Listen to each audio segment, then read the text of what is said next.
Welcome to HPC News Bytes, a weekly show about important news in the world of supercomputing, AI, and other advanced technologies. Hi, everyone. Welcome to HPC News Bytes. I'm Doug Black. Hi, Shaheen. Let's start with an article that Shaheen picked up on in the journal Science that sounds the alarm about the potential perils of AI. Quote from the article, "Increases in capabilities and autonomy may soon massively amplify AI's impact, with risks that include large-scale social harms, malicious uses, and an irreversible loss of human control over autonomous AI systems."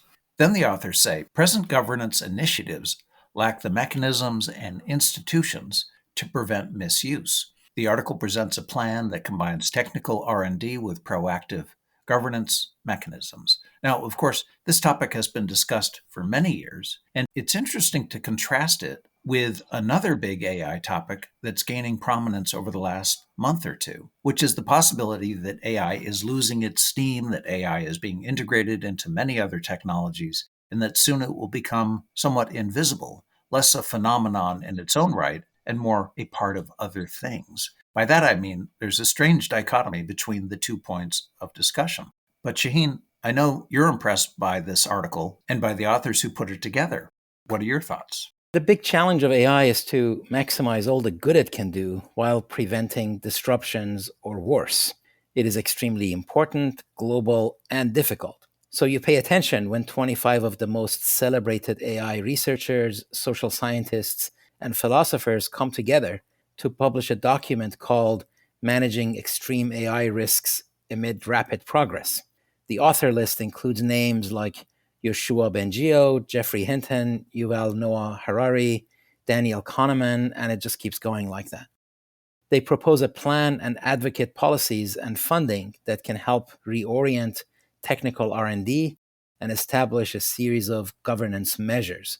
Topics include oversight and honesty, robustness, interpretability and transparency, inclusive AI development, addressing emerging AI challenges like an AI system taking over safety measures, evaluation for dangerous capabilities, evaluating AI alignment, going beyond behavioral evaluations to make sure AI doesn't behave well only when it is being evaluated, for example.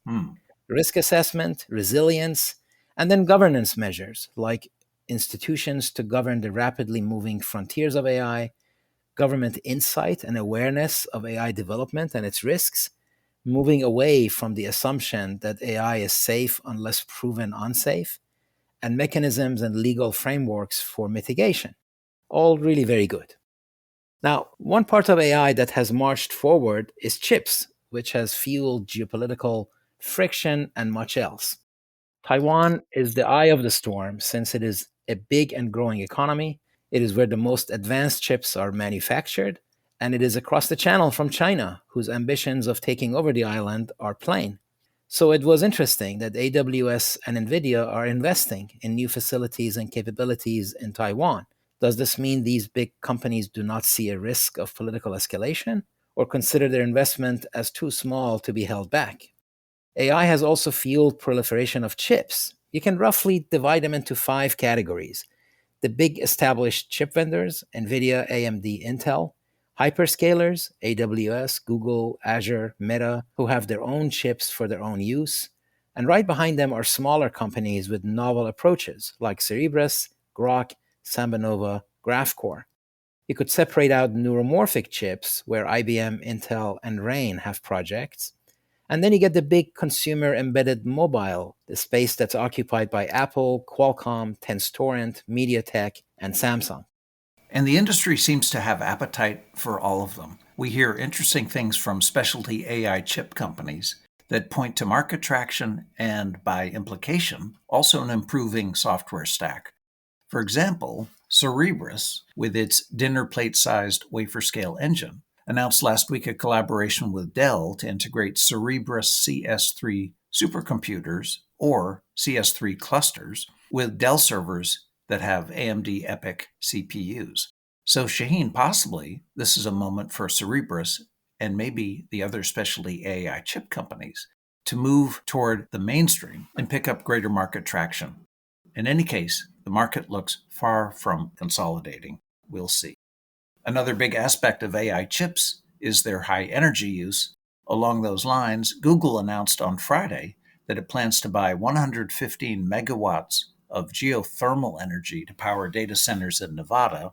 And in the UK, there's a story that a company called Reef Group has proposed a hydrogen fuel cell plant proposed for a 600 megawatt London data center. They note that backup power generators will run on hydro-treated vegetable oil rather than diesel.